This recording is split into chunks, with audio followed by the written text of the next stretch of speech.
had like a big planetary shift happen recently.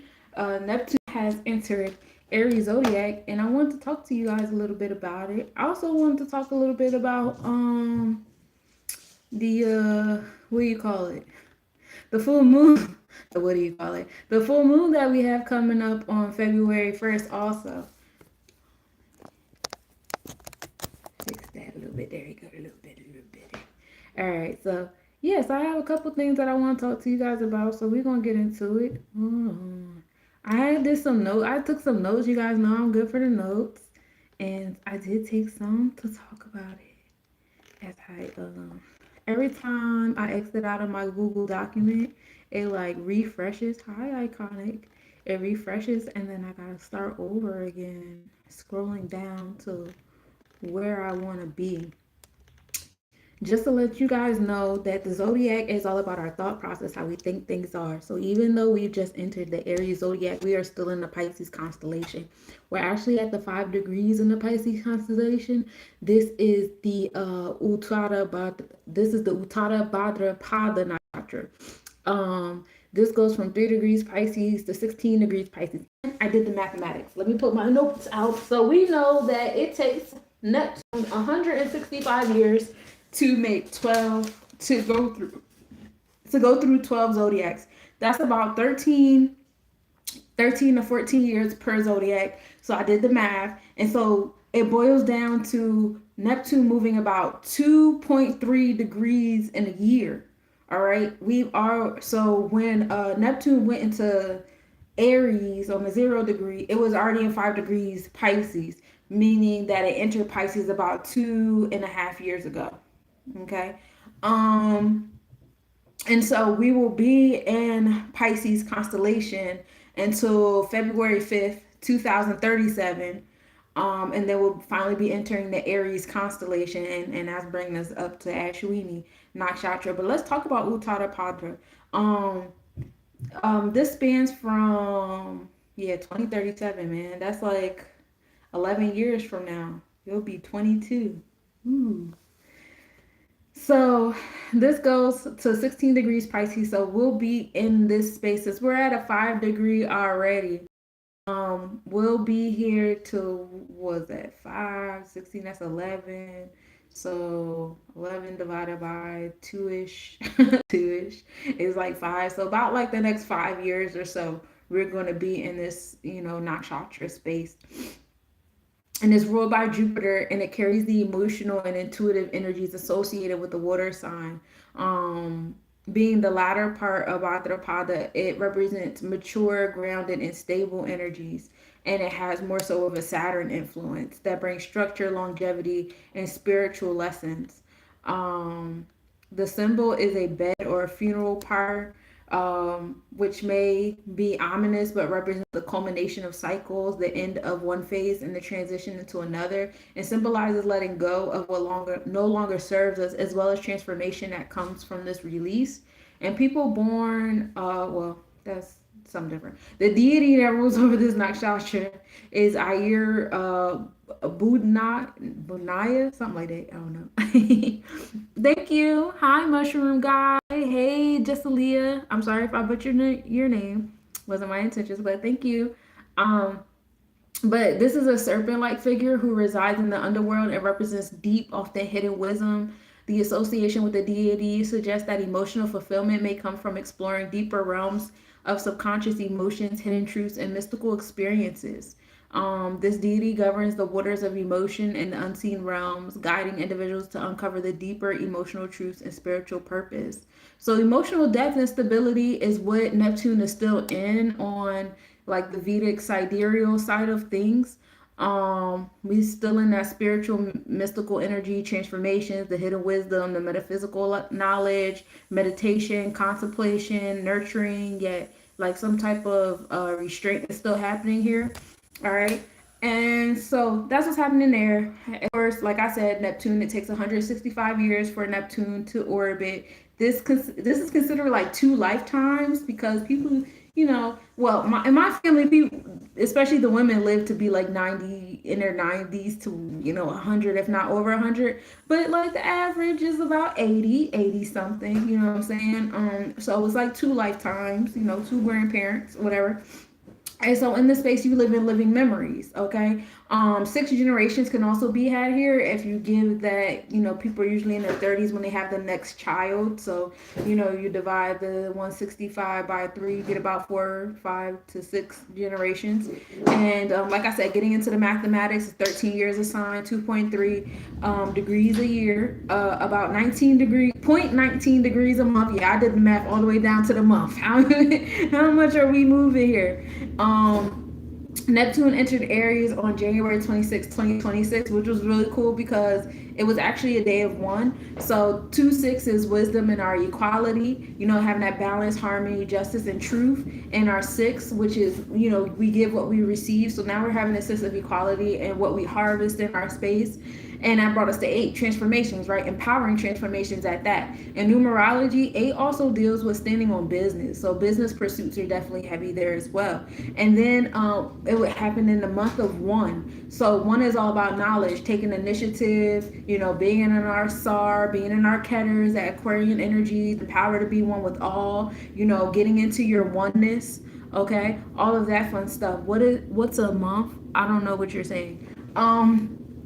But we put that 1 to the 8 of the day, and that brings us to 9. So once we have that awareness and that knowledge of the transformations that are happening as a result of having that wisdom of our sense of equality, we give birth to the things in our space. We come to a sense of completion and wholeness here on the 9s. And then we're also in the year of 1. This year is being brought to us by 2026, wisdom in our cipher, and wisdom in our sense of equality. So that brings us, it adds up to a 1. Some of you guys are in the Ethiopian calendar. That's 2018 until September. So wisdom in our cipher, knowledge in our transformations. That brings us to 11, 2. So for some of you guys, you're in the year of 2. That's fine as well. That'll bring us to if you use the 2 instead of, as far as the Ethiopian calendar, that'll bring us to what is that, 9, 11. So that would be a day of mastery. When Neptune entered Aries, would have been a day of mastery for you guys on the Ethiopian calendar. No, actually, no, we're in 2017, right? It's still a year of 1. Hold on. I got that in my nose too, because we did a whole 2026 journal. No, we're in 2018. We're in 2018. Yeah, so yeah, it's the year of 11. So that would have been it would have been a year of 11 of mastery, and then coming into the 9/11, or you add the 9 and 2. Either way, it would have been either a 2 or an 11 for you guys. Now, for everybody else, it would have been a 1.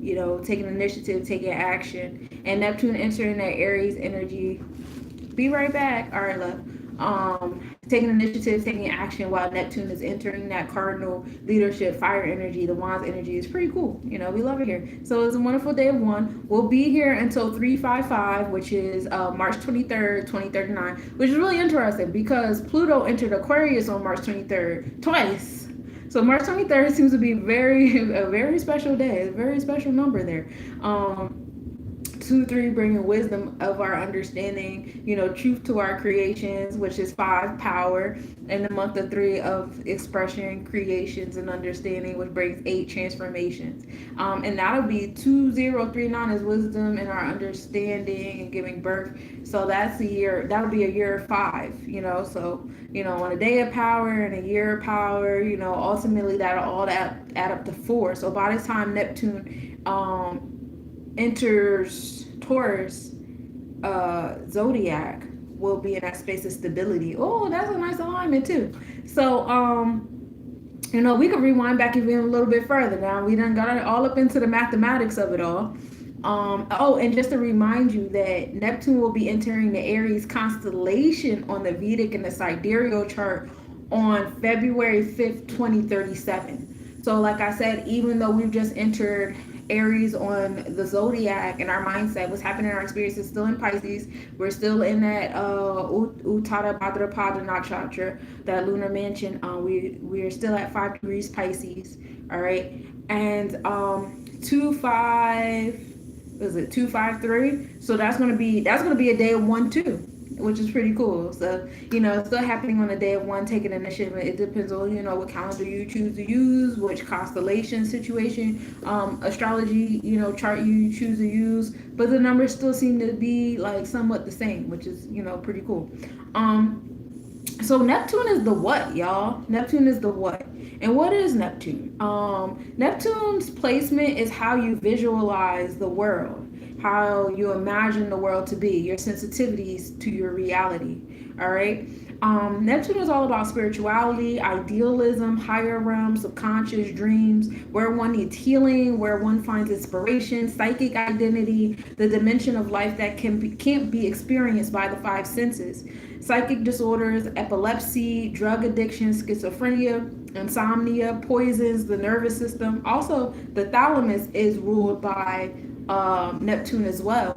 And what the thalamus does is it filters and processes and directs information related to sound to the four senses, everything but smell, right? So sight, sound, touch, and taste, while also regulating sleep and consciousness and your emotions. So it also regulates that sixth sense as well. Inspiration in music, film, art, and dance, things that are candy to those senses. Are ruled by Neptune as well as illusions and escapisms. If you had like an overabundance in that Neptune energy, or Neptune is placed like people have like that Pisces stellium energy or that 12th house stellium energy, and that's when we start to get into the illusions, the escapism, confusion, deception, fantasy. Addictions can be had here too. Avoidance of reality, deceit, and trickery. So be mindful, because that could be the Pisces overabundance, that Neptune imbalance there. All right, so that's the what. That is what Neptune is. That's what Neptune does for you and your chart and the chart of the collective. Now we're going to do the how. The zodiac energy or the constellation is how this what is being experienced or projected or whatever, right? Okay, and so the how here is Aries energy. Now, when we talked about Pisces, we've been talking about Neptune being in Pisces through and through. So we don't have to keep going over Neptune being in Pisces over and over again, but you guys do know we're still in the Pisces constellation.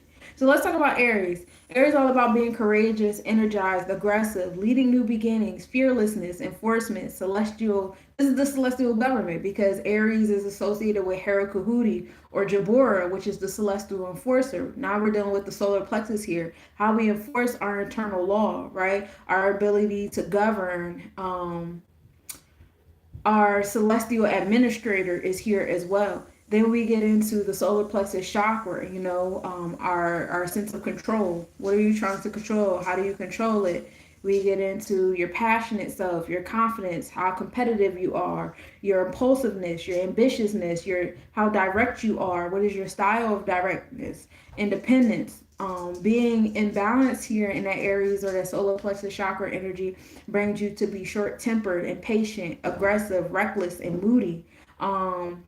Aries also governs your stress, your head, your brain, your face, and migraines and tension is heavy here too. So Neptune ruling over the nervous system, the sensories, the subconscious, and Aries ruling the gut that controls the mind. And the migraines, because if you eat too much salt or you eat too much sweets or whatever, that brings what? Migraines. If you go too long without eating altogether, that brings what? Migraines. So it's the gut that controls the mind. That gut and that mind are connected. And Aries, Mars energy also rules over the blood vessels, the blood flow, and things like that. So the connectivity of the two things is, the gut and mind coming together, the conscious and the subconscious coming together. Gut health is definitely very important now, getting into fasting. The more clear your gut is, the more clear your connectivity is to your subconscious, to your dreams. To those parts of yourself, following those parts of yourself, trusting those parts of yourself and listening to them, and them not putting you into an impulsive realm or getting easily angered or things of that nature, especially as we're about to enter the year of the fire horse, which will bring us more into like we could definitely fall, into overactivity on that fire real easy if we're not adhering to our gut and making sure that we're balanced in this space. So that's the energy that Neptune in Aries is bringing to us, and we move in gratitude. You guys know the dork in me also did mathematics on this because I know a lot of times I've seen a lot of things about, oh man, the last time Neptune was in Aries, this was going on, that was going on. So I did the math for every 165 years, the same thing that I did for Pluto. I did the math for Neptune every 165 years. So the last 165 was 1861 to 1874, right? And this was during the Civil War. The Civil War went on from 1861 to 1865. I saw some people like, having predictions of another civil war coming up and stuff like that. I don't know how valid that is. I live under a rock. I don't really be into the news and all that stuff like that. I live in my own reality. I ain't gonna hold y'all. But if that's what's going on, good luck. I don't know what to tell you. Don't do it. You know what I'm saying? Let's not repeat that history. Let's make sure we're directing our energy, that fire, that solar plexus chakra energy to the right, target. You know what I'm saying? Um, the Emancipation Proclamation was signed in 1863. This is when we got into like freeing the slaves in the South, and that becoming, illegal to have slaves. Abraham Lincoln was assassinated in 1865. The Amendment Reconstruction also occurred. Reconstructing the 13th Amendment and 14th. We even got into the 15th Amendment around this time. President Johnson was impeached. The was purchased. The economic depression happened during this period of time as well. The Civil Rights Act was in 1866. Immigration increased in 1871. The Indian Appropriation Act was signed in 1871. And what that did was that made Indian culture more white centered. And that was, I guess on paper, don't call me on that because I'm not like a 100% historian. That's not my master, but it is an interest of mine. So please don't burn me at the stake to my historians in the back. But I know that is one of the steps that contributed to the whitewashing of the Native American culture, to being more these individuals with lighter skin, straighter noses, straighter hair, and kind of like being like, well, those people over there were more black, and if you were darker skinned, you're obviously from Africa. Da, da, da. And that's a part of the separation of the Native American tribes, because Native American tribes came in all different shades of brown. It wasn't just the light skinned people with straight black hair. You know what I'm saying? But when we got separated in phenotypes and the conversation of race started, started those kind of dialogues of, this and that and that and this. And a lot of confusion occurred. And now you got, the black Indians versus these are the Indians. And it's just a whole bunch of hoopla, you know what I'm saying? And it's unfortunate that it's still carrying on today. But I see a lot of people, coming to terms with, we're natives too. And, especially when you get into the stories of the different Native American tribes and, the tribes that they were born out of and the places and the lands they were born out of and this, that, and the third. They all here before 1776. Not so, I don't understand how the United States gets to classify anything or why we need the United States permission for anything when the United States wasn't born until 1776. But it is what it is, and it wasn't even like born in its entirety in 1776. It still had a little tweaking to do. But that's the Indian Appropriation Act, yo. And then the Amnesty Act was in 1872. Then I did another 165 because y'all know I'm a dork. I was like, let's go back even further, y'all. So from 1696 to 1709, the Salem witch trials actually ended a little bit beforehand in 1692. The Queen Anne's War was in 1702 to 1713, and that was France versus England. And the Indian tribes were actually allies between the two. So that was like one of the wars where Indian tribes were fighting against each other, whether they were France or England, which is kind of crazy, but it is what it is. Then I went back another 165, y'all. And we went back to 1531 to 1544. And Martin Luther warns that the Catholic clergy and the monks are sodomites in 1531. I thought that was a little interesting because we got monks walking all over the place, and we still have, like, the Me Too movement and all these different things happening, and it coming to, now it's like I don't know why we make jokes of traumatizing things, but we have a bad habit of doing so. But just coming to terms that a lot of people in these religious places are sodomites. You know what I'm saying? It's very interesting. Nothing new under the sun, all in all. Machiavelli, The Prince is written in 1532. Very great read. I had to read that in college in my history class. I highly suggest reading that. It's a very great read. Spanish conquistadors enter Mexico in 1541. And then 1543, Nicholas Copernicus dies, and he defies the church doctrine, which says that all the planets circle around Earth. And on his deathbed, he's like, nah, I lie. I lied going along with you guys. It's actually the planets and Earth evolve around the sun. And that writing was it's called On the Revolution of Heavenly Bodies, if y'all ever want to check out his writing. Then I went back another 165. We go to 1366 to 1379. And in 1369, the Hundred Years' War begins again because, it was on the brink of ending. Then something happened. Then we was like, oh, we got to start up again. Y'all thought we was playing. This is the remix. Then in 1373, China's emperor sends 2 monks to Japan to end the Japanese pirate activities, which is interesting because we got monks walking outside of their monastery right now. And then 1201 to 1214, I went back another 165, y'all.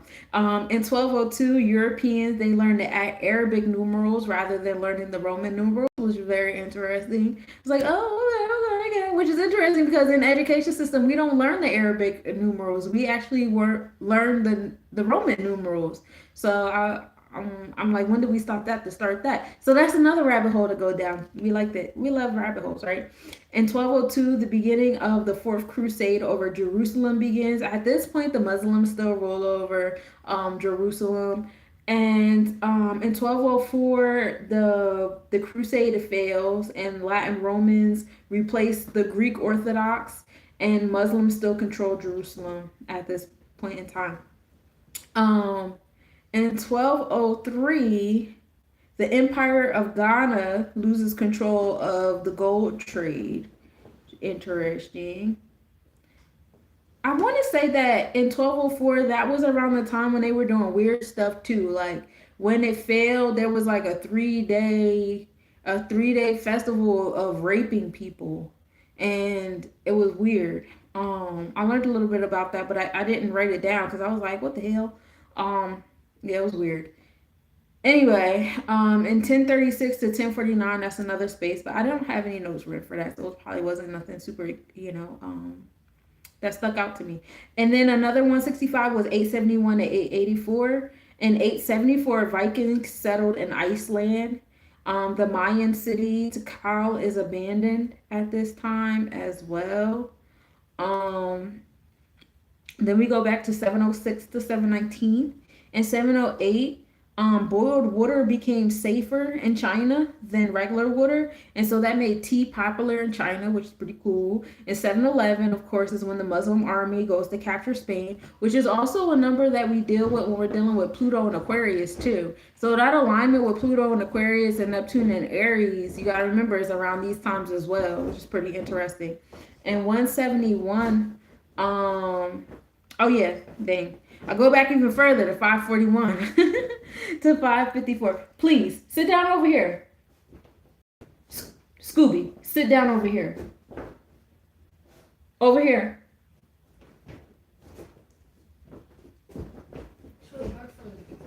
Yeah, he was confused.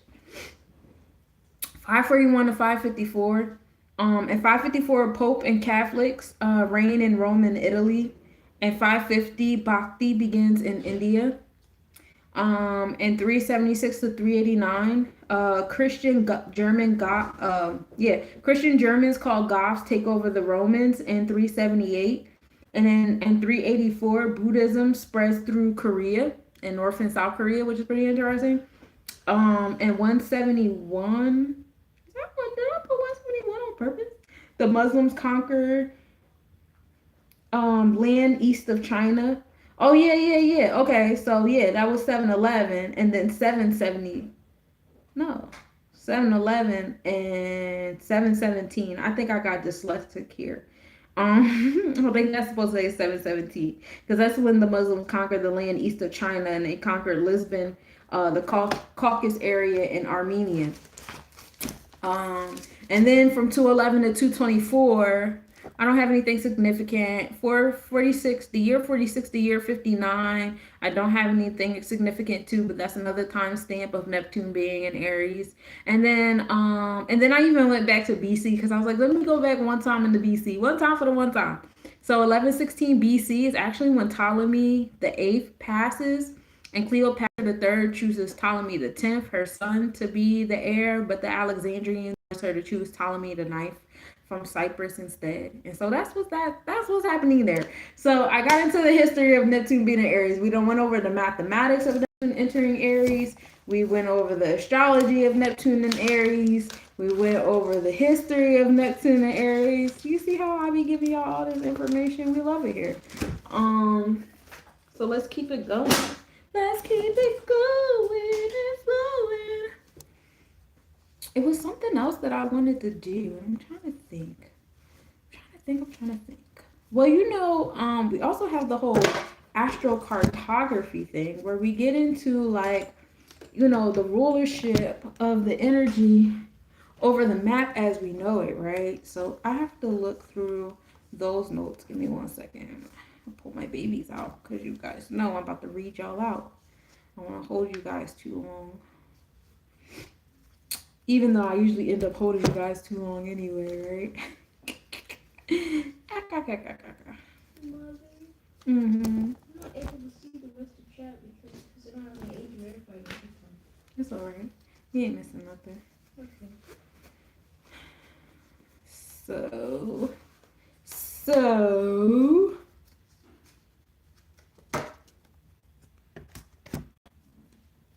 Alright.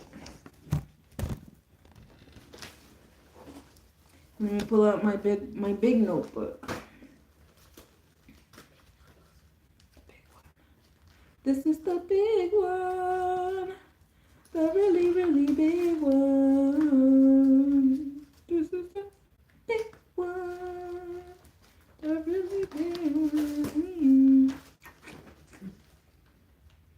Alright, what am I looking for? I'm looking for the planets rulership over the map placements. That's what I'm looking for. That's what I'm looking for.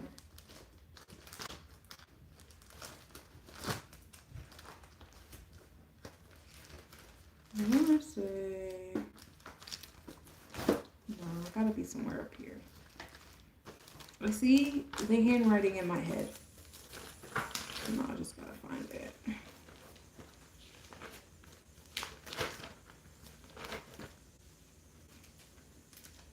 I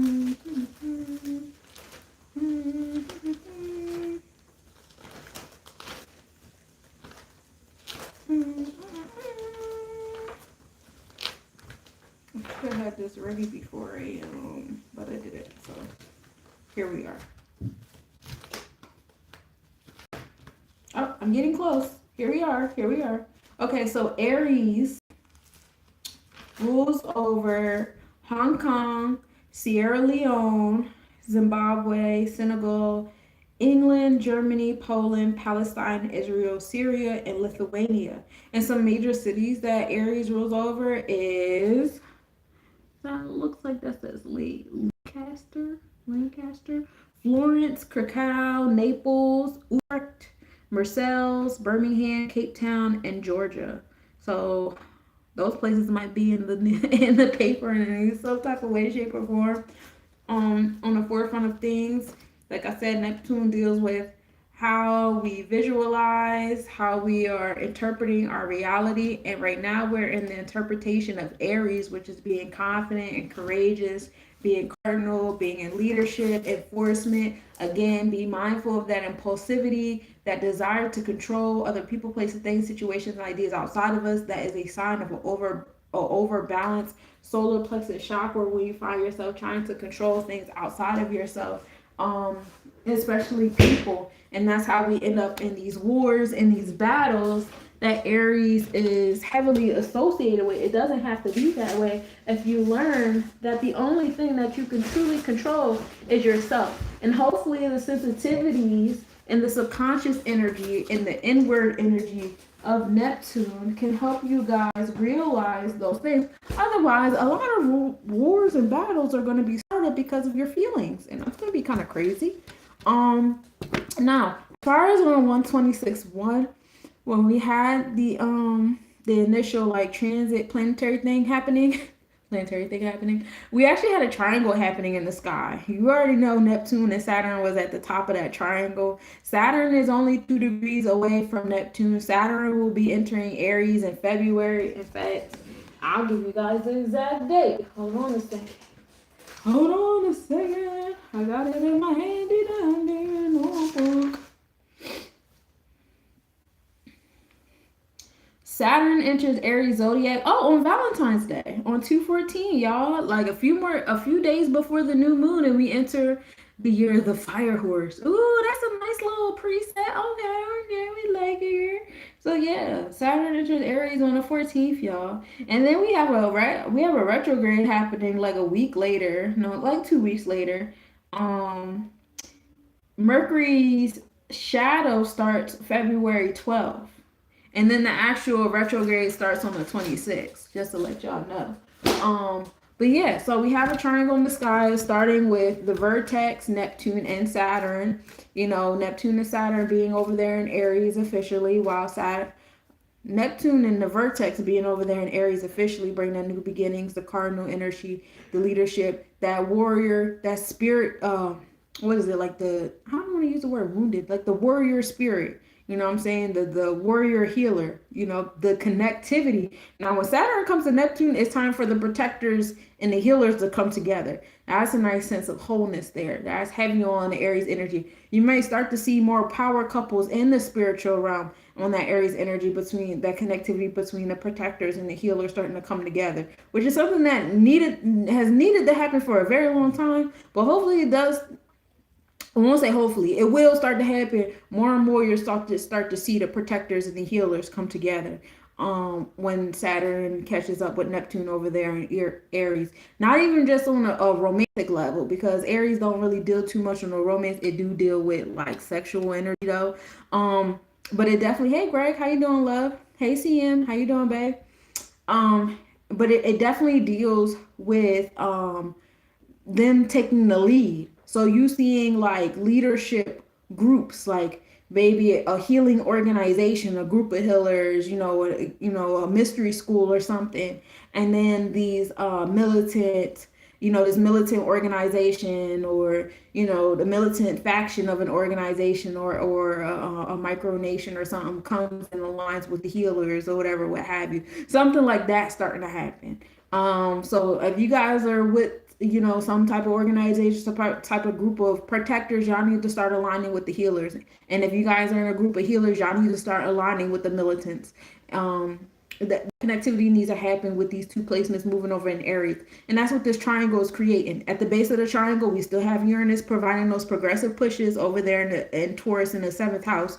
So it's heavy on our heart chakra, what we value, what we prioritize, and the interpersonal relationships and the bonds and contracts that we create in those spaces because of what we value and prioritize. We're consistently being pushed in a direction of changing the materials that we prioritize. We're in the physical world, right? We're having a physical experience, no doubt about that. I get that we are spirits first, the spirit is bigger, etc., etc. However, we have been kind of like, it's an honor to be in multiple dimensions at once, and the physical dimension being one of them. Instead of always looking at it as a prison and this is hell and this is jail, let's look at it as this is an opportunity to look at the most condensed part of our reality, and pay attention to it and do something about it. You know what I'm saying? So that we can go back to the non-condensed part of our reality and float and do whatever you want to do. You know what I'm saying? I appreciate you for liking the screen and sending the rose. Thank you, love. And so Uranus is here to progressively push like some of the material things that we've been prioritizing doesn't need to continue to be prioritized because it's putting us in interpersonal relations that we don't want to be in, that are imbalance, where we're being used or taken advantage of, or maybe you're the user. You know, if you're the user, you might be putting yourself in situations you don't want to be in because you keep using people. That karmic energy is coming back because, like I said, Saturn is at the top of that triangle, and Saturn don't play about karma. You know, Saturn is about that action and that hard work and that discipline. And if there's no discipline in using people. There's no discipline. There's no order there. So that shit. So you definitely getting your ass tapped in some type of way, shape, or form. And we see that a lot in these celebrities. These celebrities are very much invoked by the stars. So to watch them go through things is like watching the personification of the zodiacs, of the constellations, etc., etc. Right? And so we have the base of the triangle Uranus providing us progressive pushes. The way you what you decide to value and prioritize, what you decide to make you feel good, will generate relationships, will generate the kind of bonds and contracts. Bonds and contracts is marriage, especially, but also business contracts, organization contracts, the lease that you sign. You want to buy a car, whatever bank contracts you had, we're a contract with our birth certificates, different stuff like that. All kinds of contracts come in play here, and Uranus is progressively pushing us towards that reality we said we wanted with that energy. On the other side of the triangle, we got all Aquarius placements. So now the base of our triangle here is all fixed, which is cool because the top of the triangle is cardinal. It's leading the way. So the other side is air. We have the sun, we have Pluto, we have Mars, we have Mercury, and we have Venus, all over here in Aquarius zodiac, all over here in that Asar energy, the power to be one with all. That awareness of self awareness is heavy here on the Ketters. The sun does our experiences, how we exert ourselves, our masculine energy. Venus is what we value, what we prioritize, our space of business, our heart chakra. Mercury is our throat chakra, how we're communicating, how we're speaking things into existence. Our space of equality on the six, right? You put in what you get out.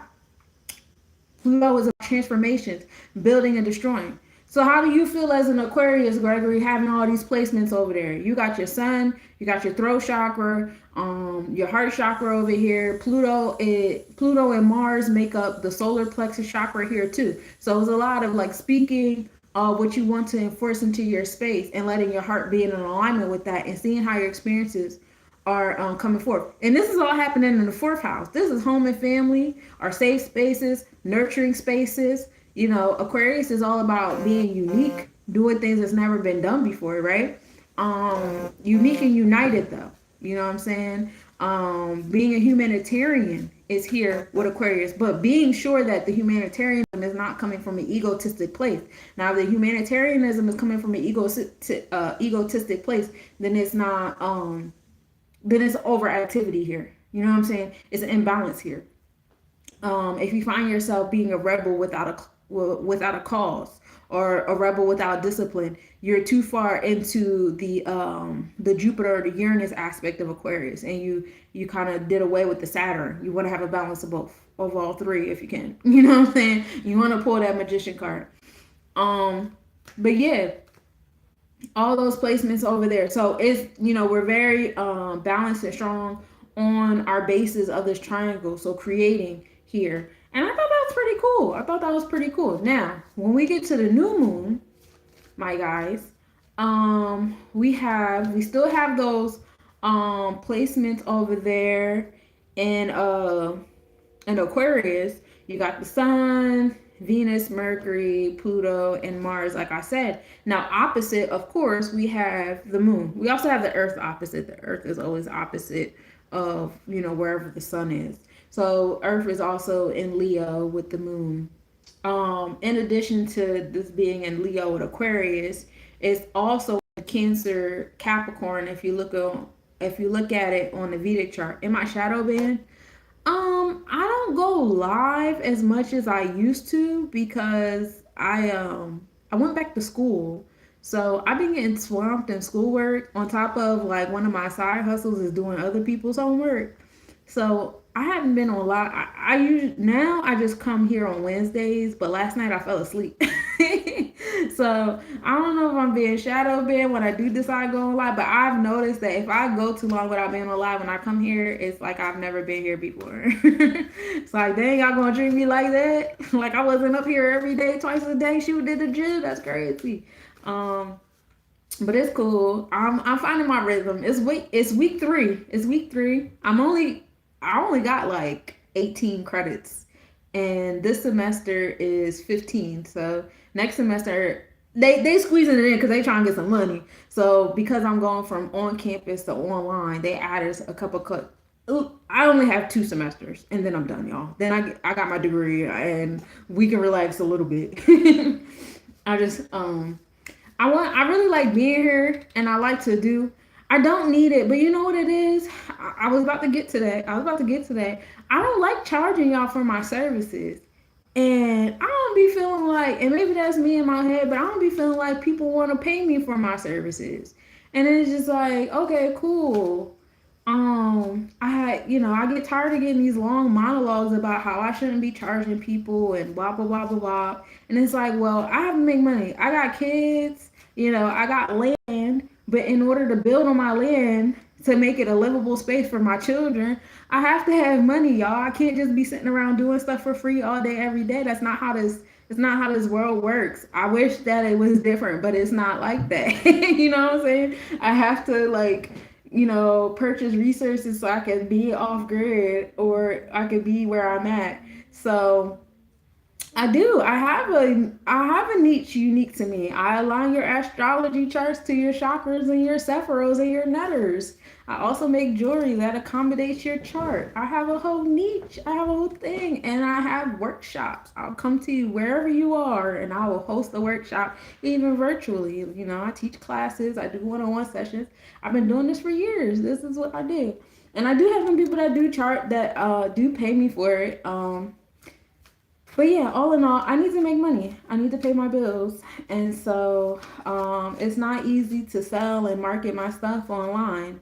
And so I need a job. And if I'm gonna get a job that's gonna pay me, I need that little piece of paper. I'm gonna hold you. I gotta play the game a little bit. I didn't entirely want to, but I have to.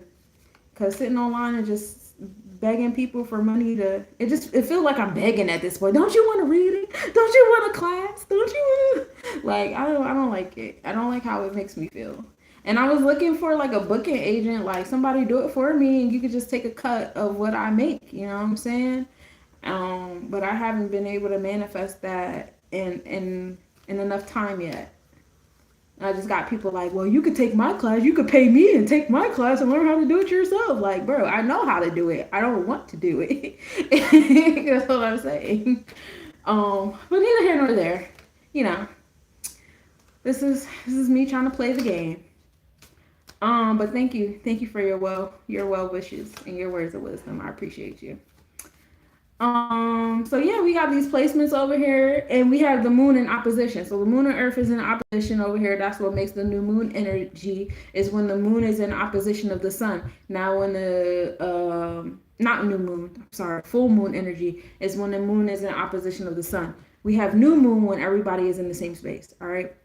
So we're in opposition between Leo, Cancer, Capricorn, and Aquarius. Because remember, all these Aquarius placements are in Capricorn constellation. All right, so don't forget that we're still in the events of authority, structure, discipline, all that fun stuff. While the moon is nurturing to that Cancer energy, the moon is actually in its home space on the constellation realm, and that's pretty cool. You know what I'm saying? That's pretty cool. We like it here. We like it here.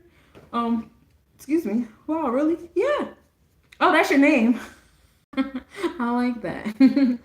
um and we still have a triangle going on with Saturn at the top of the triangle.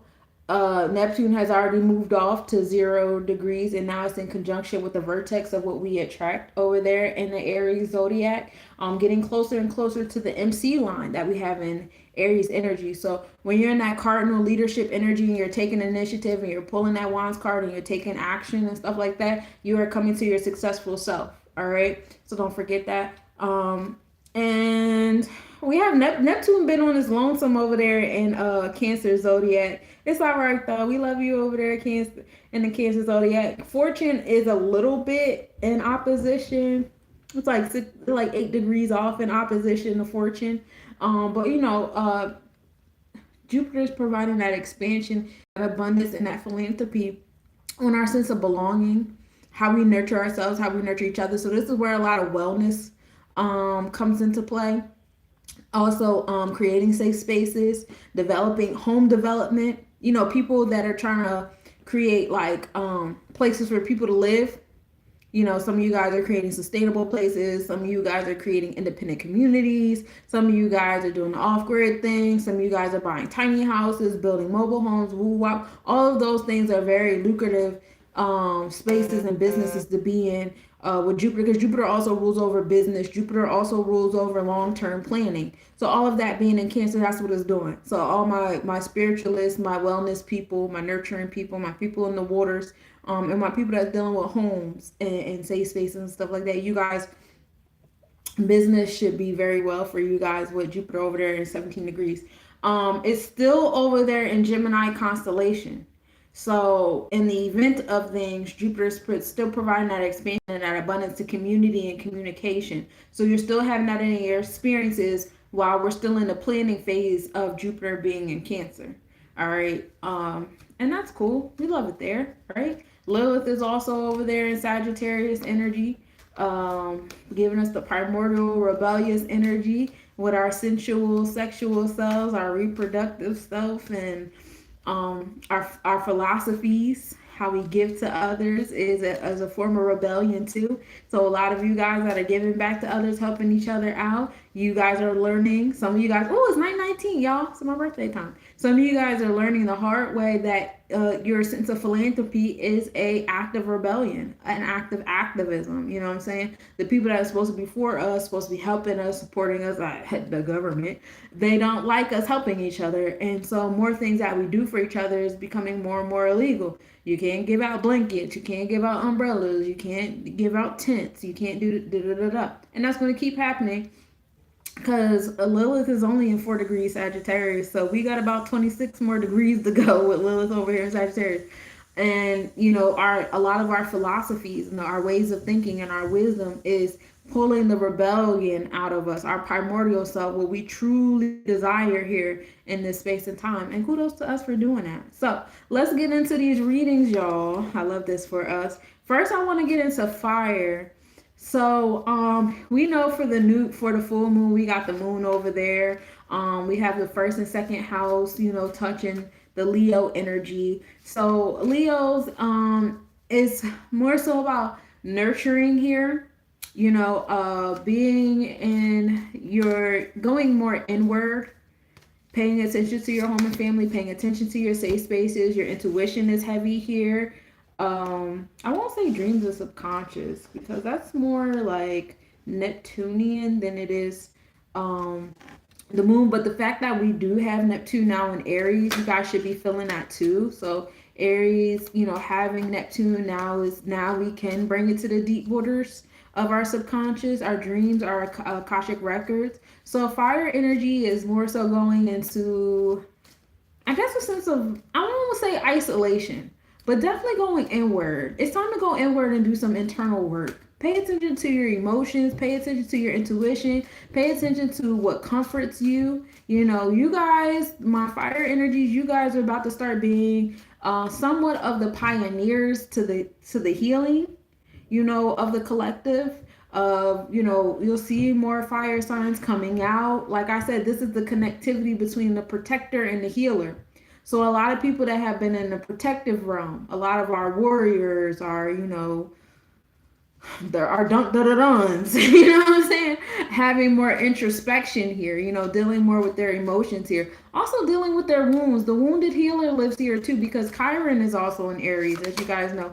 Chiron has been in Aries for a while, so has Aries and Eros, So we're dealing with love. We're dealing with emotions here. Having, it's okay for the warriors to cry. It's okay for the warriors to feel and be in that intuitive energy. Also, we have Sagittarius here, and we have the 5th and 6th house here. So now we dealing with the fifth house of, our creative self. Can I touch on the year of the fire horse?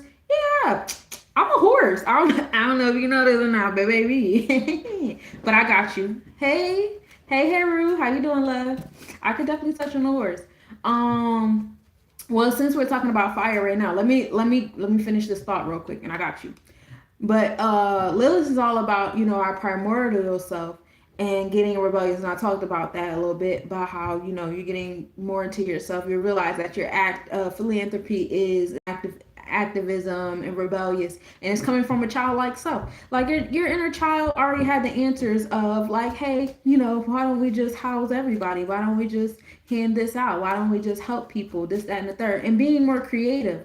Also, you'll see a lot of our musicians because, like we talked about, Neptune rules over the senses of sight, everything but smell. So, sight, taste, hearing, touch. So, our musicians, our film artists, writers, whatever appeases to those senses, also whatever appeases to the subconscious.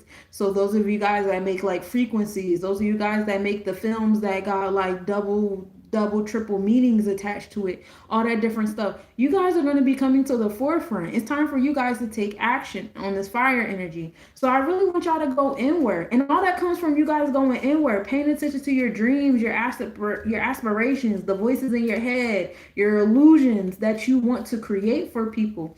um because it's not always about, first of all, it's not always about escapism. A lot of times we create a lot of art because we want to escape, we want to get away, especially books. If I want to escape, y'all know me, y'all know I will read all fucking day long. But it's not so much as escape. Now if you find yourself using things as an escape to get away from reality, you're overactive in this water. We need you to come back to grounding. It's about you guys creating, realizing that you guys are actually going to be in control of the frequencies right now, of people's subconscious, of the arts and stuff like that. Like I said, you're going to see a lot of fire signs coming out, whether they're sun, definitely sun, fire signs, definitely rising too, because rising, I'm a Leo rising too. Talk about myself a little bit, but definitely rising too, because it's in your frequency. You know what I'm saying? It's in your overall energy, your auric body or whatever. Venus, if your Venus is in fire, definitely you guys too. Mercury in fire, you guys writing and reading and speaking. Yeah, wherever fire is at in your chart, that's where your leadership is going to come through. That's where your philanthropy is going to come through. That's where your inner artistic energy is going to come through. And you got to know that what you put in is what you're going to get out. All right. As far as the fire horse goes, so horses can't be tamed. Okay, horses like to run. Horses like to run. They like to, you can't rein in a horse. It's very difficult to rein in a horse. It's very difficult to train a horse, tame a horse. Horses is all about roaming free, right? Horses is all about, freedom. Sovereignty is big on the horse energy. Now, when we come into the fire side of the horse energy, that's all about the solar plexus chakra and taking action. Now we're in the wands card with the horse. Now it's yes, the horse has to choose you. And horse has to choose you. I'm a metal horse. I'm a little bit more chill, but I'm a horse nonetheless. But all those different aspects go into like people freedom fighting. Freedom fighting is very big in this year. Taking action. If you're in that space where you overthink and it takes you a long time to make a decision and stuff like that, that's not going to work for you in this year. This year is all about taking risks, taking chances, jumping out the window, and learning from experience. Not learning from reading books, not learning from watching other people do things. You gotta go through the fire. You gotta touch the fire to see how hot it is. If it's too hot for you, just because it was hot for this person doesn't mean it's gonna be too hot for you. This is the space of learning through experience, running through it, not being afraid. Now, we don't want to get too impulsive, what I'm saying, where we're just, being all over the place. We do want to have some sense of discipline and structure, which is why Saturn is over there in Aries. Well, it will be entering Aries a few days before we enter the fire horse lunar year. And so Saturn is making sure we get that discipline and that order ahead of time when we know what it is. You know what I'm saying? Let me come over here and make sure y'all not doing a little too much, and y'all still know it's still some level of understanding of law and order that has to occur. Over here. But in the same token, yes, it's about freedom. It's definitely about freedom. It's about taking chances and taking risks and not being afraid. Aries, fire energy is all about the solar plexus chakra, the heart, in the third eye. Those are the three fire signs, right? And in those spaces, we don't have time for fear. We don't have time for fear. You too busy doing stuff. You too busy moving along. Yes. And with that, the equal opposite energy is, in a horse's reality, everybody wants to mount the horse. Everybody wants to control the horse. You know what I'm saying? When I tell you this is the story of my motherfucking life, I have spent my whole life people trying to control me. People trying to control me, mute me, tell me how to behave, tell me how to act, how to talk, how to da da da da. And for a long time, it was working. For a long time, it was working. Then after a point, I had to realize, like, bro, like, y'all in the way. Y'all are in the way of me doing what I want, what I need to do, what, like, gives me joy, what makes me feel free. And that's really like that's one of the aha moments that in the fire horse y'all have to have is like, yo, this shit really, y'all really in the way. Because we have Neptune entering Aries, it's like there's gonna be like no stone unturned. You know what I'm saying? Like no sign is able to hide from the fire. Everybody can get this. Because we do have signs like the ox or the dog that's a little bit more slow and steady, and I'm gonna keep to myself. Or we got signs like Pisces or Cancer that's like, oh, I'm gonna go inward and I'm gonna separate myself. Or you have like those heavy, I'm a heavy Virgo sign too. So sometimes, like, my Virgo energy will get in the way of the overthinking, and I realize, dang, I thunked myself out of some shit I should have just did. You know what I'm saying? So, like, things like that, there's not too much room for that. So that's where a lot of your lessons are going to come from. This is why I talked about earlier, like, especially with the fire sign energy, the most important thing to do right now is to trust your gut. If you're not trusting you got to work on your gut health, clean your gut out.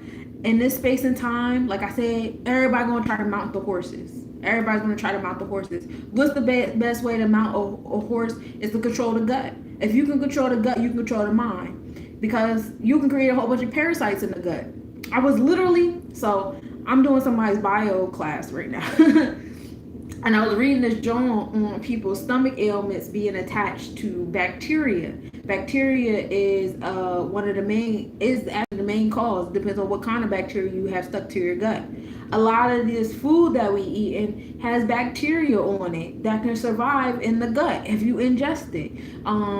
Foods, drinks. So you'll see a lot of aftermath recalls on food and drinks and brands, and if you know what I'm saying, you know what I'm saying. And a lot of times it's going to be just a little too late because so many people have already eaten this and eaten that. And think about different places that most of these freedom riders eat at. So what kind of food are we going to attack here and there? Oh, it's going to be the produce. It's going to be the produce. And if we want like certain kind of something else, it'll be the meats. You know what I'm saying? Or it'll be the Beyond Meats or the veggie crumbles, stuff like that. So you guys be careful with stuff like that, okay? In the space of the horse is about autonomy. You know what I'm saying? So what are different areas of your life where you're not where you could be a lot more autonomous? And then realize that we do have a lot of placements in Aquarius. And so it's not just about being by myself, but it's also the power to be one with all. So like community is big here too. Society is big here too. So it's not just about you, but it is about you at the same time. So that's like the alignment of, East meets West as far as like the solar and the lunar astrology with the horse. I'm a water pig. My brother is a pig. I don't know too much about pigs though. Like I've never like read too much into his or nothing. But my brother, he's a Virgo pig. I don't know what element is associated with his pig though. So he's like your ops because you a Pisces. He's a Virgo pig. You got a lot. Oh, you got all the waters. Ooh, that's cool. Okay, water baby. All right, so these are my cards that I pulled from my fire signs. We got stillness. Yes, stillness. Because going inward is very important for y'all right now. Y'all actually have, you got the moon, which is a water planet on Cancer. You got Neptune, which is a water planet for Pisces, and then you got the black moon Lilith, which is kind of like the dark side of the water moon energy over there in Sagittarius. So all my fire babies, you guys got like the water planets inside of y'all. So yes, this is a time to go inward. It's a time for stillness, so that you can take that action that needs to be taken. You can take that leadership action. Actually, you guys being in your emotions, like it's really going to be your not so much your state of doing, but a lot of your state of being. You being is going to be like that big like influence. Hey Adonis, it's a gift and a curse. Believed, I believe you. I don't have any water in my chart. The only water I have in my chart is my Scorpio, my Pluto. My Pluto's in Scorpio. That's literally all the water I have. Everything else is earth. I got a little bit of air and I got a little bit of fire. I got fire in the important places and I got two air placements. That's it. Everything else is earth. I don't feel my feelings well. I got Chiron and Cancer. I don't feel my feelings well. Um, you guys got pay attention to your Pluto placement, and I hate this of shit, but I want to say that Saturn. So Pluto and Saturn. So the structure to your transformations, the structures to your dramatic self and all that stuff like that, especially being a fire sign and the fire horse energy. We got the reverse Four of Pentacles. So some type of instability happening in our earthly realm. And we're gonna work on that with our stillness and going inward and just chilling in the midst of the transformations. We got the Queen of Swords here, so being in charge of your mental state. What what you think, what you believe in. So you guys got a diary, journal, write it out, talk it out, meditate it out, all the things. Nah, this is my first one. I just did fire. I didn't do water yet. Money should come to you soon in life and stay with you. Thank you. I hope so. You talking about me or you? I hope so.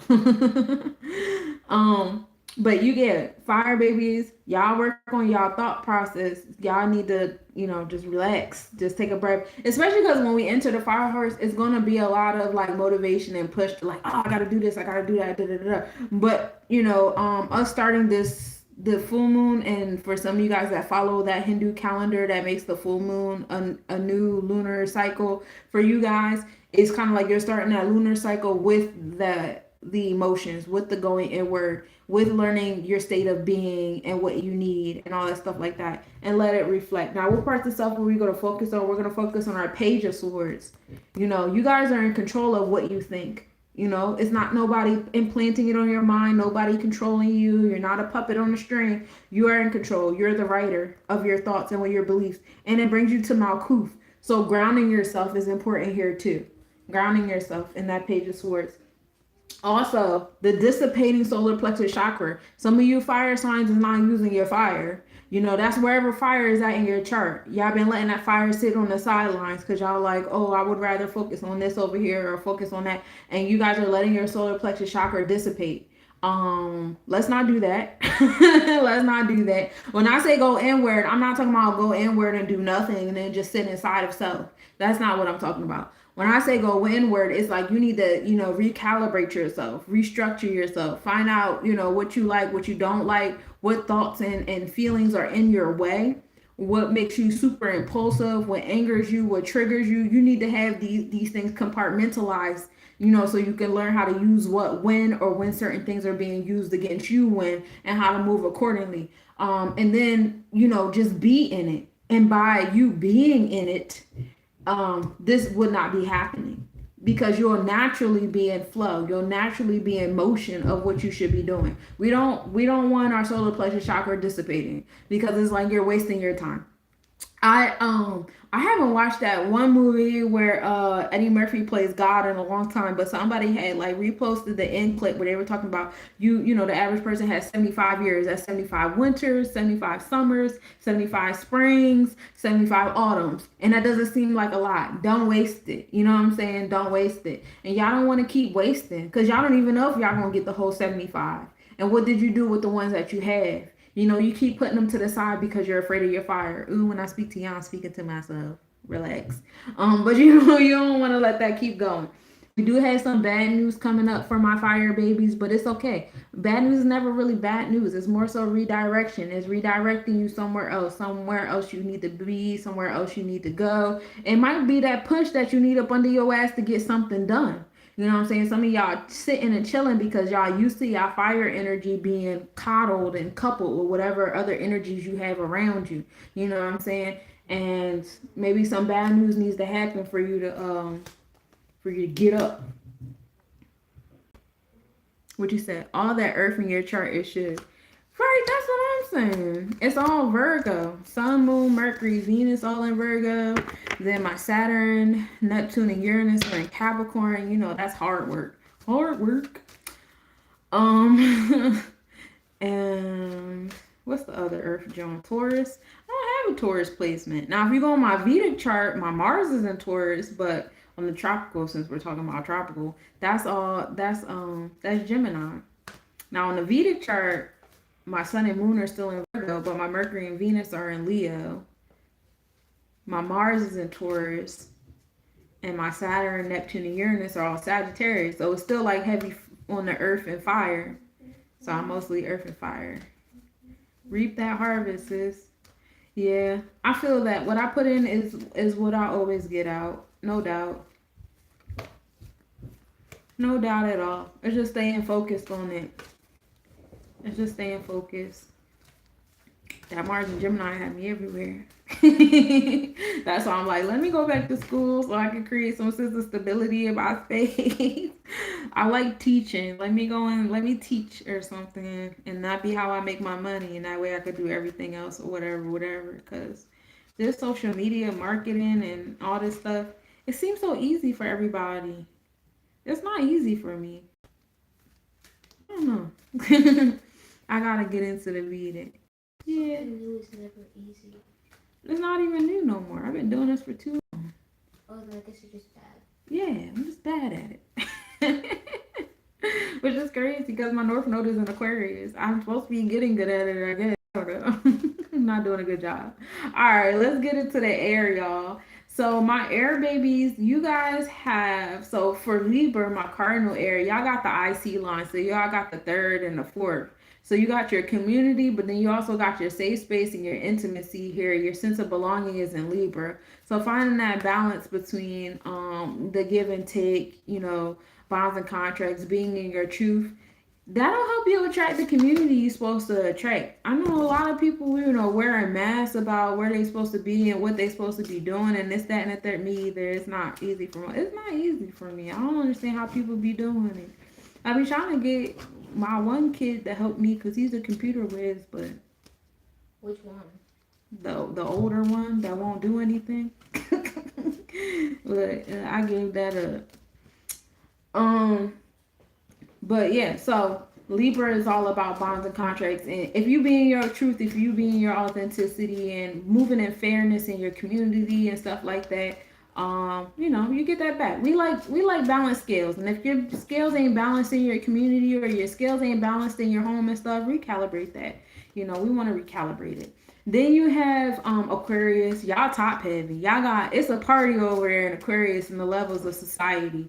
Y'all got the 7th and 8th house there, so you do have the Libra house of interpersonal relationships, the bonds and contracts happening there, and then you have the 8th house of empowering transformations, that power couple energy also there, truths being revealed, all of that, and that's all helping you guys be empowered in one. It's happening in your experiences on the sun, it's happening in your motivations with Mars, it's happening in your transformations with Pluto, it's happening with, you know, your heart chakra, what you value with Venus. and what you're communicating, how you schedule and order yourself with Mercury. So we love it there. On Aquarius, society is definitely getting in alignment and getting it together on all facets, and we cheering on. Then you have the Gemini vibes. Now, Gemini deals more so with siblings, community, people you grew up with. So you got like those three levels of connectivity with air, because you know everything is connected through the Aleph, the breath, right? So Libra is interpersonal, Gemini is community and relatives in a sense, and then Aquarius is about a society, right?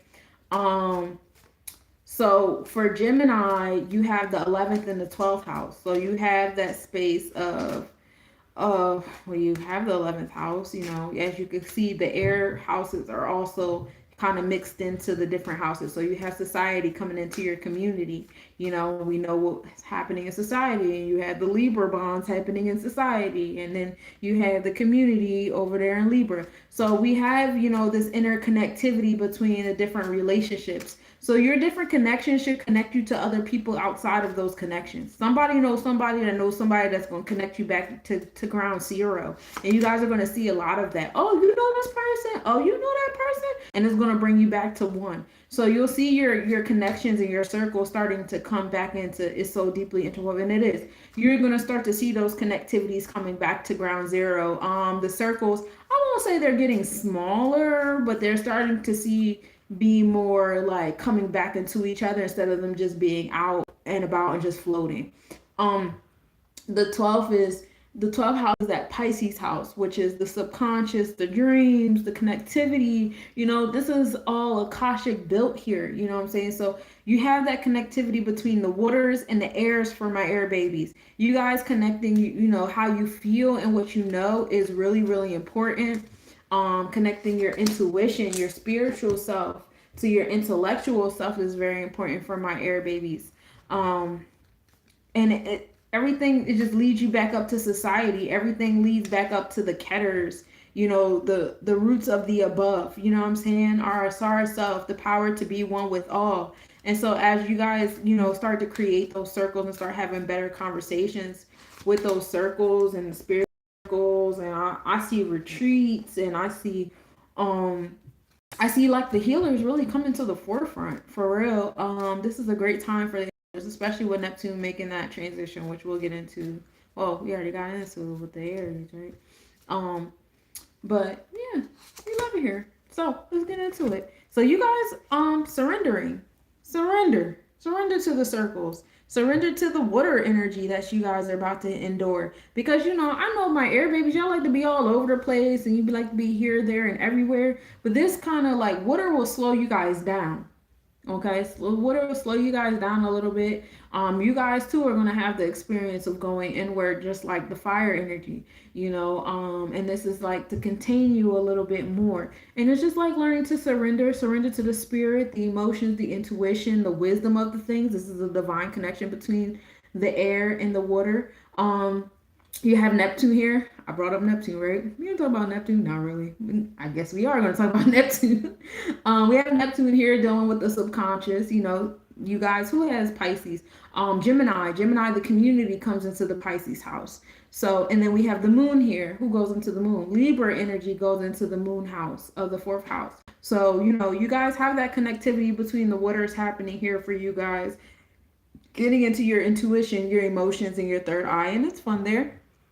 We have a reverse seven of cups, so it's a little bit of imbalance here, you know. Seven, okay, Libra. There's an imbalance here with you guys' emotions, your sense of safety, and a sense of belonging here. Getting into your emotions and stuff like that, you guys are not surrendering, and so we want to work on that. Then we have a six of wands. With your actions, you're reaping what you sow here. And if you're taking action with an imbalance of emotions and connectivity, it may not go that well. So I want y'all to be careful with that. Some people are like, okay, I see. So without surrendering, and you think you're being a pioneer and you're cutting through, like you're cutting through resistance, but in reality, you are the resistance. You're being the resistance. You're not going with the flow. So be mindful of that, because when you get that pushback, I think there's like a misinterpretation of what that pushback is. Okay? Don't misinterpret that. Don't be the resistance. Don't be the resistance here. What parts of self are we going to focus on? We're going to focus on our Bina, our three, our sense of understanding, okay? The structures, discipline, and order. That's what we need. We need discipline and order on our Mars, our solar plexus chakra. Okay. And that's what I was saying. Air likes to be all over everywhere. You know, Aleph is breath. And it's very hard to put air inside of a jar, inside of a bottle, or whatever, what have you. And so a lot of that came into a space of, okay, well, then I'm just going to do whatever I want. You know what I'm saying? I can always do whatever I want. And then just nonstop of doing whatever I want, do whatever I want. But now you guys are becoming your own resistance. And it's, you know, that grandiosity, the ego is coming out of that. You know what I'm saying? You guys aren't realizing that it's you. You're the imbalance. You're becoming the problem. And we were gonna work on that. Don't we got a Gemini in office right now? You gotta know you are the imbalance. You're becoming the problem. You are the resistance. But Bina brings that discipline and that order, that structure, the strength that's required, and we're putting it to our solar plexus chakra, to our active self. Mars and Capricorn brings a sense of authority. Whose authority is over what it is that you're doing. Also, someone showing some level of gratitude. We're in our third eye with it. Being more gracious, being more thankful. That is a great way to surrender, because not just being thankful and gracious to things on the surface level. You know, we're always thankful and gracious for material shit. But what about, like, you know, all the people that came around and rose and fell in love and birthed and, you know, traveled and did all these different things for you to just exist in this moment. You know what I'm saying? You know, bring your gratitude to a whole different level, a whole different playing field. You know, my Gemini, you guys got the 12th house over there. That's 165 years. That's 2 generations worth of memory and information. You know what I'm saying? My Aquarians, you guys have that 8th house. You guys have that Pluto energy over there. What is that, like 248? You guys have 248 energies over there. That's like, you know, that's a good like 4 or 5 generations. You know what I'm saying? So having that level of grandiosity with the gratitude, you know, that's a whole different realm you want to go into. Culpable girl happening here. There's somebody that's, you know, being a little wicked, being a little manipulative in their actions and their thought process.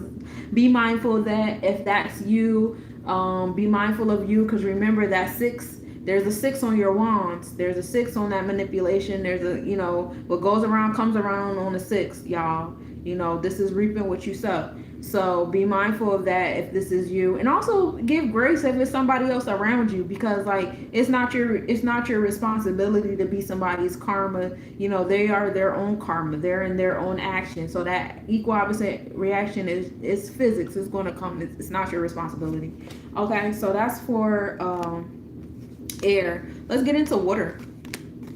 Water. So for my water babies, you guys have Pisces. So the North Node has been in Pisces, right?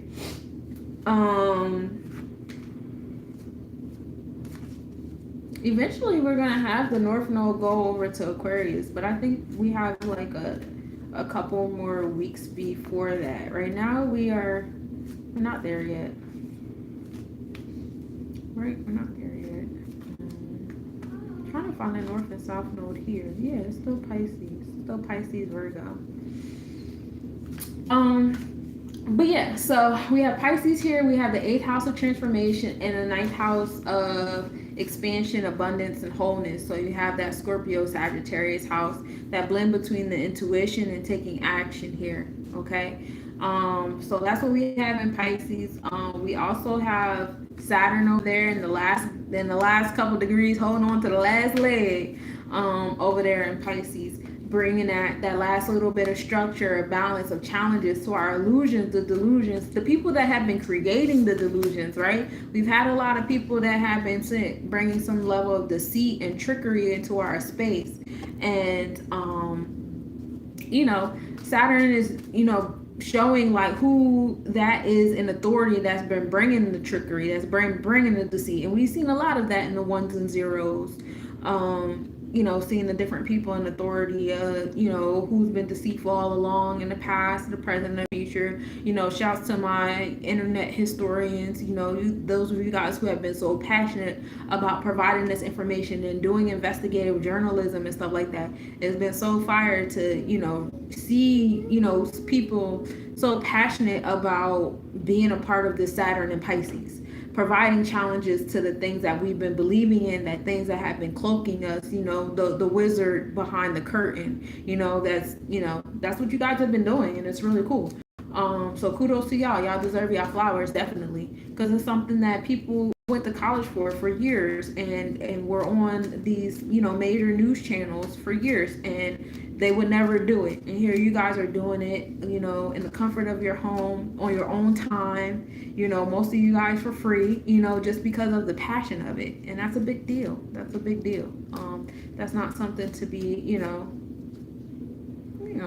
hidden. What I'm saying? Y'all are dope for what y'all do.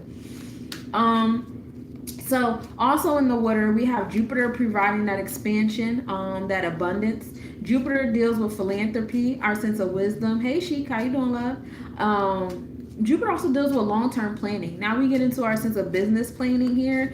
That's a lot of where like the expansion and abundance comes from. We have the 12th house of endings happening here, so we have that Pisces house happening in Cancer, and we also have the first house, so we have that fire taking initiative. So we have the endings and the beginnings happening in Cancer energy, in that home and family. A lot of endings and beginnings happening in our home, in our safe spaces, and our nurturing spaces.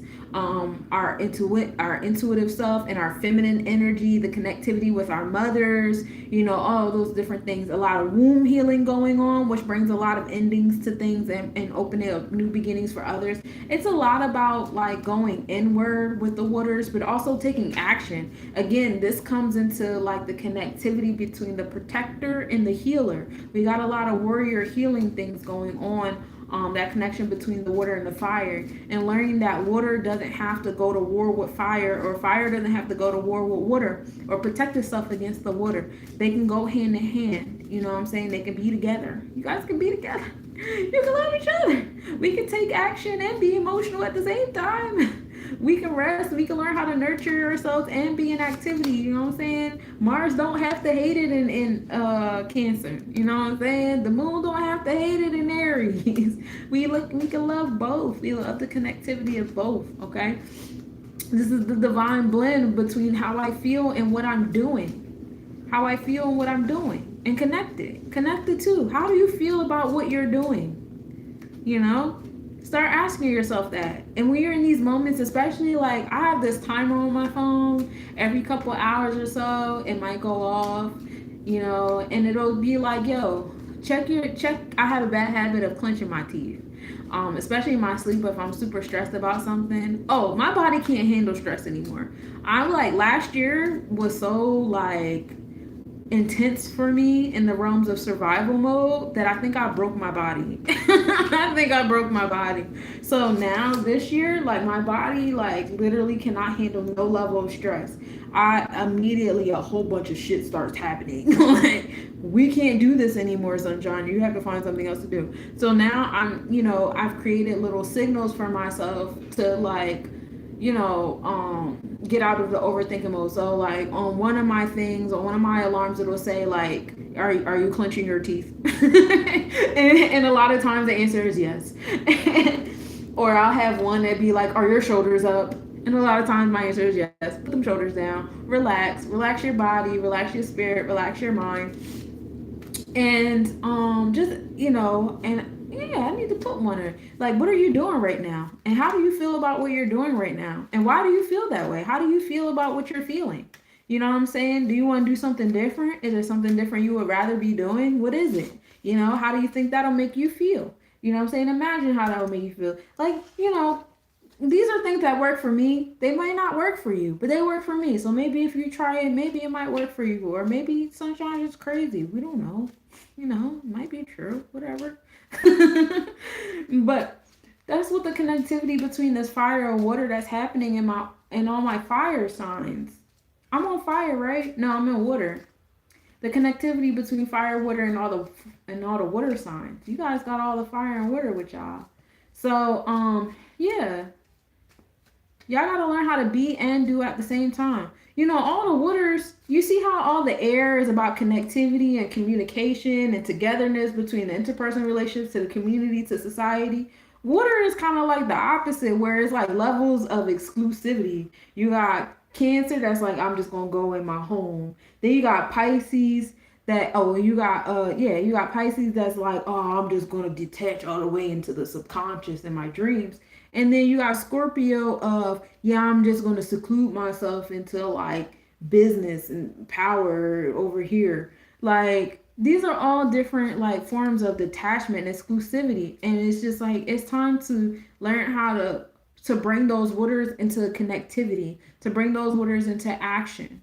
You know, it's not all about a lot of water life to be on. It's like, I bring life, so I'm on this high horse energy, and it's not all about that. You know, come back. All right, so here's my reading for my water babies. Love. Love. Be in love with the fire and water, y'all. Be in love with both. You can have both. You're gonna focus on Venus, which we talked about as an Aquarius, and we talked about the moon that'll be in the opposition of Leo, which is all about love. Leo is the romantic, right? So we're gonna fall in love with society and our connectivity with others, and we love it here. We have the reverse King of Pentacles because you guys don't ground yourself. You guys don't ever want to be in reality. I don't ever want to be in the physical. It's always, oh, I'd rather be in my third eye. I'd rather be in these amethysts. Well, guess what? We need the jaspers too. We need the earth stones too. We need to go outside and put our feet in the dirt. You know what I'm saying? Like, bring yourself back to connectivity. Bring yourself back into the earth, into our space or whatever. You know what I'm saying? We love it here. And this is what y'all hiding behind. Y'all hiding behind y'all intellect. Y'all hiding behind what y'all know. Like I was saying, like that high horse energy. You know, you let your intuition and stuff feed your ego, and it puts you all the way up here. And I'm better than the rest of you spiritualists, or I'm better than the rest of you readers. I'm better than the rest of you healers, or whatever. I'm better than the rest of you muggles. Whatever it is that you're doing, you're hiding behind it. You're hiding behind it, and that it feel like fear. So y'all acting like y'all shit, y'all on y'all king stuff, but I don't know. It's giving fear. It's not giving king of reality. Um, my chart kind of like yours. It's all water, fire, and air. No earth. Oh, so I got all earth, fire, and a little bit of air. Okay, what parts of stuff are we gonna focus on? We're gonna focus on our Malkuth. Yeah. We're gonna first focus on our Ten of Cups. Ten is Jed. Ten is Malkuth. That's that earthly stuff. We're grounding ourselves with our emotions. So it doesn't have to be feeling versus being in this earthly realm or going inward versus taking action. It's both. Fall in love with both. Let them hold each other's hand. You see how one is light and one is dark? They hold each other. They hold each other. It's not one over the other. It's not my upper self, my higher self versus my lower self. They go together. They're together, okay? It's not one versus the other. It's not angels versus demons, okay? They hold hands, they go together. This is Mars and Pisces. So you have this fire active solar plexus planet with Pisces, these emotions, the intuition, the spiritualist self, right? They go together. Perception. It's all about how you perceive things. It's all about how you're choosing to perceive things. And you guys should know that because you guys are water signs. You guys are all about your intuition. You're all about your third eye. You're all about your emotions. That controls your perception. That controls how you're hiding behind this sword right here. Okay? So it's all about that. And it goes to your heart chakra. It's going to your heart chakra. Disillusionment. Some of these illusions you created, when you deter them, guess what? Some people, places, things gonna go away. Why? Because they were feeding the illusion. They were feeding that water. They were feeding you hiding behind the sword. They were feeding about you being imbalance with the King of Pentacles, not being grounded, not being on earth, thinking that your higher self and your lower self were at war against each other instead of complementing each other. You know, they feed off of that. It's certain beings that are around you, certain events that are around you, certain behaviors and patterns that are around you, and they do create illusions. That's what water does. Water creates illusions. A lot of water signs think they be reflecting people's energy. Oh, I just give your energy back. No, you don't. Have you ever looked into some water and saw your exact reflection back at you? No. It gives you a distorted reflection. It's not the exact reflection. So you're not giving the reflection you think you're giving. It's always distorted in some type of way, shape, or form. Nobody can give back the exact kind of energy they can give back because the intentions are different. I could be a dickhead because I'm just naturally a dickhead and I'm not aware of my dickheadedness. You're being a dickhead because you think you're punishing me. That's different. That's not a reflection. You get what I'm saying? That's a layman's example, but it's an example nonetheless.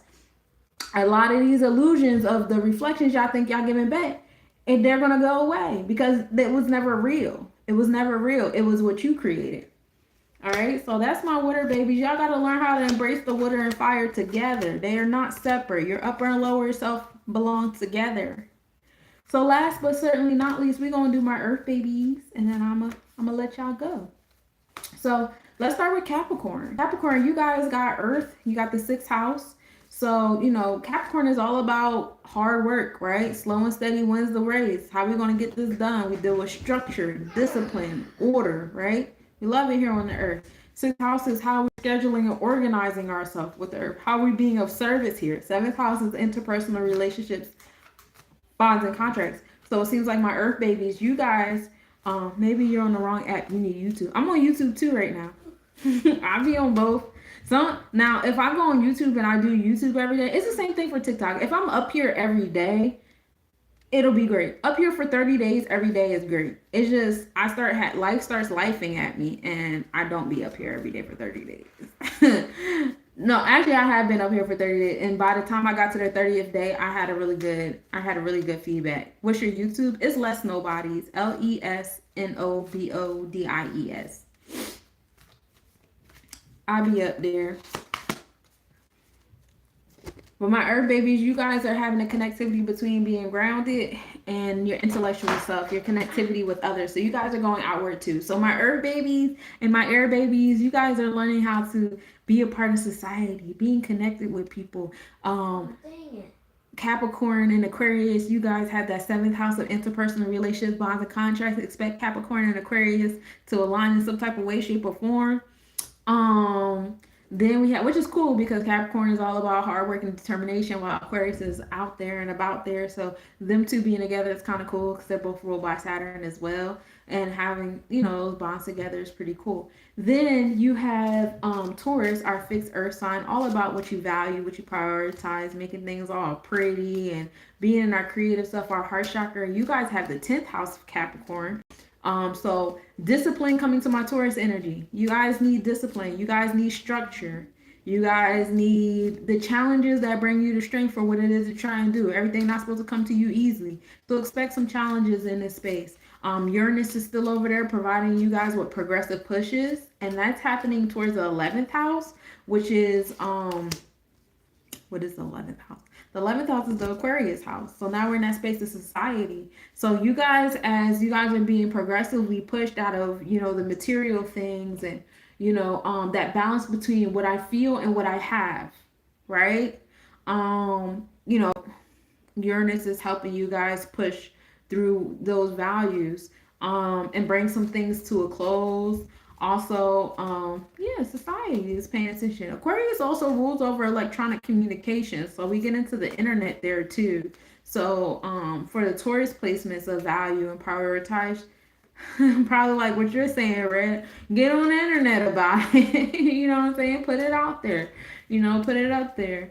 Then we get into Virgo energy, wherever Virgo is in your chart, and we get to the second house here. The second house is the Taurus house. Business is good here. Now we get into that balance of what I have and how I feel. You know what I'm saying? What do you value and prioritize? What is beauty to you? What business decisions do you want to make? Because 2 is on the business. And 3 is community and communication. Opportunities happen on the 3. This is Gemini energy, a sense of duality. And the thing with Gemini is, and they're both like Mercurian energy, so that's pretty cool too. But the thing with Gemini is it's about finding that sense of focus, being focused and flexible rather than being fickle, all over the place. And then we also have the South Node, our comfort zone over in Virgo. So a lot of the things that we know, that we think, that we've scheduled in our space has become our comfort zone on the 2, on the business side of things. So having a sense of like that schedule, that order, prior having that list of priorities, Y'all know I love my to-do list. On the days that I don't have my to-do list, I'm kind of like all over the place, and that's what it's giving. It's giving to-do list. Find some sense of structure in your to-do list. Prioritize things in your to-do list. Think about how you feel with your to-do list. That's what it's giving me. And let the opportunities come to you, and let your community come to you too. And also don't be afraid to communicate the things that you want, and also be flexible on your way to the goals. So yeah, with my earth babies, you guys just just opening your arms and your mind to connections that help you. This chapter is not about doing everything yourself. This chapter is about learning how to open your arms up to people coming in to help you. People want to help you do what it is that you're trying to do. People are excited to help you. Are there going to be some people that's going to test your trust? Of course, that's the name of the game. But yes, society, the community, those interpersonal relationships, the bonds and contracts, they are there to help you. Don't be afraid to communicate your need for help. Um, Having that sense of groundedness of what you think and how you're thinking, and bringing it into the physical realm, that'll help you during this period too. Remember, we're just in the halfway mark, and this is the last lunar cycle in the year of the snake. So allow this last little bit of stuff to shed its skin. Okay. Yes, there's going to be some people in these communities. There's going to be people in these interpersonal relationships. There's going to be people in these societies that still have not totally shed their skin yet, and found their sense of groundedness and where they stand with certain things, and they will. Some of them might wait until 11:59 p.m. on February 16th to shed that skin, and that's okay. See, when we get into the year of the horse, the horses aren't looking at snakes, because the way their eyesight is set up, they can't even see the snakes. Everybody's getting trampled. You understand? We're not making space for snakes when we're in the year of horse. They just gonna get ran over. You know what I'm saying? We just running past them. They can't catch up. So we don't need to worry about them regardless. This is just in this special space and time. They just so happen to be the focal point. So everything is like, oh my gosh, another snake. This hurts. This hurts. Okay. And in another couple weeks or so, they're gonna be so asinine. They're gonna be so asinine. Okay. Whether they still stayed around or not. You know what I'm saying? So it's okay to my earth babies. I know earth is so accustomed to be so grounded and so to self, but this is the time to come open with other people, places, things, situations, ideas. Okay, so here is your reading. You have the moon and Neptune here. Ooh. So that's the connection between Leo and Aries. And I really like this card. I like the whole shebang she got over her head and stuff.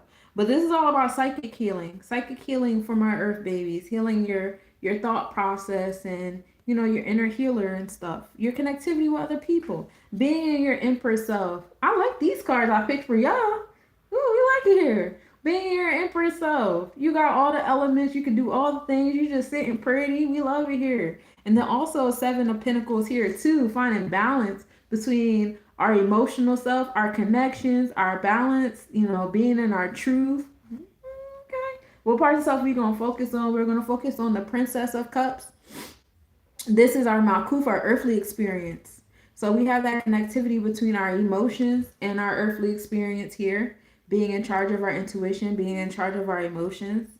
And then also a miracle happening in our solar plexus chakra is here from our earth babies as well too. So be prepared for that. And then meetings unfavored, because like I said, when we're in this air energy with the earth side of things, yes, certain snakes is going to shed their skin. They're going to wait till the very last moment to be like, oh yeah, by the way, I'm a snake. So, that's a part of the game. It's okay. Like I said, there is air placements in all the earth placements right now in this space and time. So learning how to connect with people that you get along with, that you don't get along with, this, that, and the third.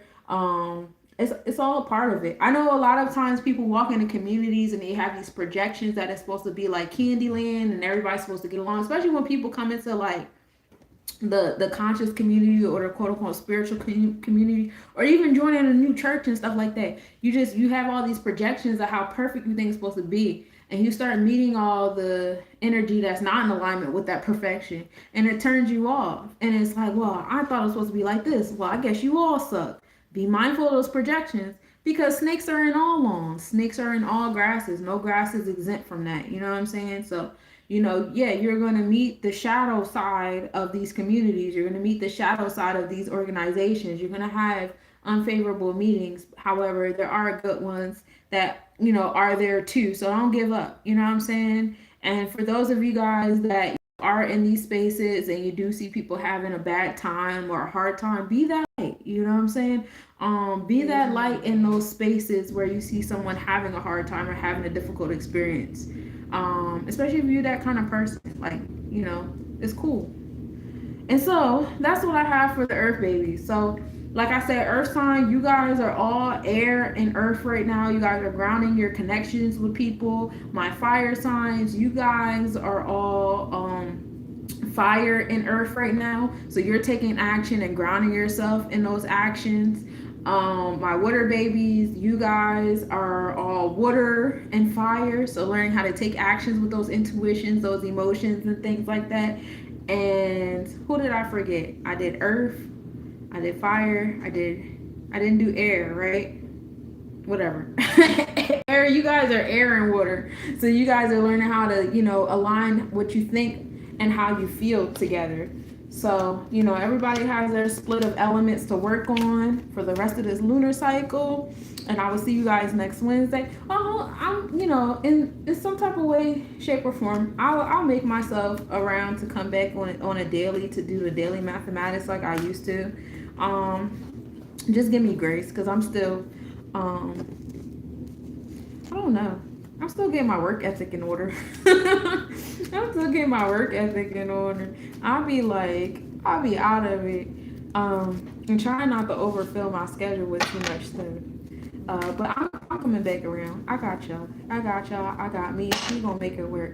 But this is my reading for y'all for the Neptune and Aries. This is my message for the full moon we got coming up this weekend. If you would like a personal reading, feel free to reach out. You guys know I do numerology, gematria, and astrology readings.